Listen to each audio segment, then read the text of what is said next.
আসসালামু আলাইকুম আমার প্রিয় ভাই বোনেরা, কেমন আছো তোমরা সবাই? আশা করতেছি অনেক ভালো আছো। তোমাদের দোয়াই ও ভালোবাসায় আল্লাহর রহমতে আমি অনেক ভালো আছি। চলে আসলাম নতুন আরেকটা ব্লগে। আশা করতেছি ব্লগটা ভালো লাগবে, দেখতে থাকো। এখানে দেখো চালের গুঁড়ি ভাপা পিঠা বানানোর জন্য আমার মা রেডি করে নিচ্ছে। এখানে কিন্তু চালের গুঁড়িতে অল্প কিছু লবণ দিয়ে তারপরে ঠান্ডা পানি দিয়ে সুন্দর করে অল্প অল্প করে পানি দিয়ে আটার ডোটা রেডি করে নিতে হবে।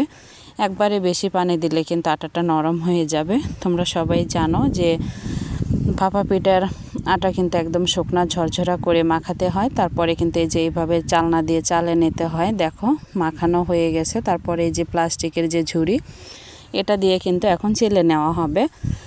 তো এটা দিয়ে চেলে তারপরে যে আটাটা বের হবে, ওই আটা দিয়েই কিন্তু ভাপা পিঠাটা বানানো হবে। তো এভাবে কিন্তু সব আটা চেলে নিতে হবে। এভাবে অনেক সময় লাগে, সময় ধরে ধরে আস্তে আস্তে করে ঘষে ঘষে তারপর কিন্তু চেলে নিতে হবে। তো এই তো এখানে দেখো চালা হয়ে গেছে সব আটাগুলি, একদম ঝরঝরা, কোনো বড় বড় কোনো দানা নেই, একদম পিওর হয়ে গেছে সব, ছোট ছোট দানা হয়ে গেছে, একদম ঝরঝরা যাকে বলে। এটা দিয়েই এখন ভাপা পিঠা বানাতে হবে। তোমরা সবাই জানো, তারপরেও আমি শেয়ার করতেছি যে আপুরা জানো না তারা দেখে যেন করে নিতে পারো। আর এখানে দেখো আমি কোষারের গুড়টা আমি রেডি করে নিচ্ছি। তো কেটে নিলাম। এখন ওই কোষারের গুড় দিয়ে এখন এই চালের গুড়ের মধ্যে দিয়ে ভাপা পিঠাটা বানানো হবে। এখানে দেখো আমার মা কিন্তু ভাপা পিঠা বানানোর যে খড়িটা বলে, মাটির খড়ি আমাদের এলাকাতে, তো ওই মাটির খড়িতে প্রথমে কিছু চালের গুঁড়ি দিয়ে নিল, তারপর আবার কিন্তু গুড়টা দিয়ে দিল, তারপরে আবার চালের গুঁড়ি দিয়ে সুন্দর করে দেখো একদম মকসমান করে দিছে।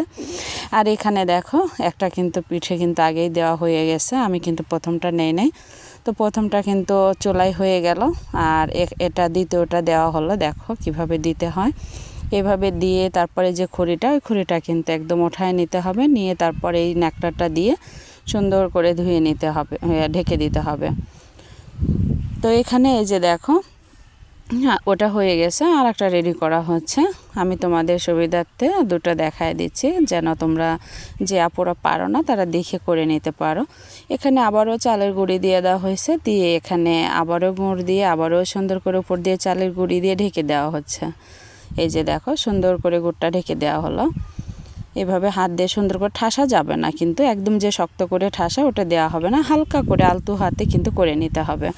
আর এই তো দেখো পিঠা কিন্তু দুটা হয়ে গেছে। পিঠাটা কিন্তু একদম গরম গরম ধোয়া উঠতেছে। আর এরকম গরম গরম ধোয়া ওঠা পিঠা চুলার পাড়ে বসে খেতে কে কে পছন্দ করো কমেন্টে জানাবা। আমি কিন্তু ভাপা পিঠা খুব বেশি পছন্দ করি না, আমি একটা বা দুটা, এর চেয়ে বেশি আমার চলে না। আর আমার যে পিঠেগুলি পছন্দ সেটা হলো ঝাল পিঠা, মিষ্টি পিঠা আমি একদমই কম পছন্দ করি। তারপরেও কিন্তু সবই খেতে হয়, মিষ্টি ঝাল কম বেশি সব কিছুই খেতে হয়, সব কিছুই খাওয়া লাগে কম বেশি। এই তো এখানে দেখো 3টা পিঠা হয়ে গেছে, আমি তোমাদেরকে দেখালাম 3টা পিঠাই দেখো এত সুন্দর হয়েছে, একটুও কিন্তু ভাঙে নাই বা কোনো কিছু হয় না। তো এই 3টা পিঠাই আমি আমার আব্বাকে খেতে দেবো, কারণ আমার আব্বা দোকানের মাল কেনার জন্য আমাদের বাড়ি থেকে 20 টাকা অটো ভাড়া বড় বাজার সেখানে যাবে। দোকানের মাল শেষ হয়ে গেছে, দোকানের মালের জন্য আমার বাবা যাবে। তো এখানে আমি পরবর্তীতে আবার খাওয়া হয়ে গেছে, তারপরে আরও অনেকগুলি পিঠা হয়ে গেছে। তো আমি সব কিছু রেডি করে ঘরে নিয়ে আসলাম, ফ্লোরে বিছনা পেরে দিলাম যে সবাই মিলে এখানে বসে খাবো। তো মা বলতেছিল যে না ঘরে থাক, চুলার পাড়ে আগুনের তাপে বসে বসে খাই, শীত লাগতেছে, আগুনের তাপে আগুনও পোয়ানো হবে, পিঠাও খাওয়া হবে। তো ভাবলাম যে ঠিকই আছে, সমস্যা নেই, সকাল সকাল চুলার পাড়ে বসে খেতে কিন্তু অনেক ভালো লাগে। বিশেষ করে গ্রামের প্রতিটা মানুষই কিন্তু সকালের খাবার বলো, পিঠা বলো, রুটি বলো, চুলার পাড়ে বসেই কিন্তু খায়। তো এই তো দেখো আমি ঘর থেকে আবার চুলার পাড়ে নিয়ে আসলাম। তো নিয়ে এসে এখানে আমি, মা, আমার আপু সবাই মিলে খাচ্ছি। দেখো আমি কিন্তু তোমাদেরকে ভেঙে আবার ভিতরে গুড় দেওয়া আছে, কিন্তু তারপরেও যে খেজুরের লালি বলে আমাদের এলাকায়, খেজুরের গলা গুড় বলে, তোমাদের হয়তো শহর এলাকায় যারা থাকো তারা হয়তো গলা গুড় বলো। তো এই গলা গুড়টা দিয়ে কিন্তু আবার একটু করে ভরায় নিচ্ছি, নিয়ে কিন্তু খাচ্ছি। আর এই পিঠা কিন্তু গরম গরম খেতে কিন্তু খারাপ লাগে না, অনেক মজা লাগে। আর যারা বিশেষ করে মিষ্টি খেতে পছন্দ করো তাদের তো কোনো কথাই নেই, কিন্তু যারা মিষ্টি খেতে পছন্দ করো না তাদের কিন্তু একটু সমস্যা হয়ে যাবে।